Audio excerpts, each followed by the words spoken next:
ஆண்டவரே, நான் கஷ்டத்தோடு இருந்தேன், நான் கண்ணீரோடு இருந்தேன், அப்போல்லாம் நீங்கள் என்னை கைவிட்டுட்டீங்க பார்த்தீங்களா? நான் சந்தோஷமான இருந்த நேரத்தெல்லாம் என் கூட நீங்கள் கையை பிடிச்சு நடந்து வந்திருக்கிறீங்க. அதுதான் உங்களுடைய கால் தடம் தெரியுது. ஆனால் நான் துக்கத்தோடு இருக்கும்போது, நான் கண்ணீரோடு இருக்கும்போது, வேதனையோடு இருக்கும்போது நான் மட்டும்தான் தனியாக போயிருக்கிற ஆண்டவரே அப்படின்னு சொல்லும்போது ஆண்டவர் சொன்னாராம், நீ சந்தோஷமாக இருக்கும்போது நான் உன் கூட நடந்து வந்தேன், நீ ஜாலியாக இருக்கும்போது நான் சந்தோஷமாக உன் கூட இருந்தேன்.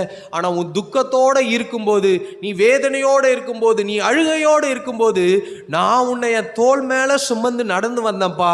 அதனால்தான் அங்கே ஒரு கால் தடம் தெரிஞ்சுதுன்னு சொன்னாராம்.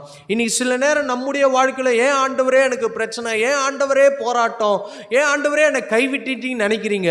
ஆனால் அவர் நம்மை கைவிடலை, அவர் நம்மை தூக்கி சுமக்கிறவராக இருக்கிறார். நம்முடைய பிள்ளையை நாம் எப்படி தகப்பன் தன் பிள்ளையை தூக்கி சுமப்பது போல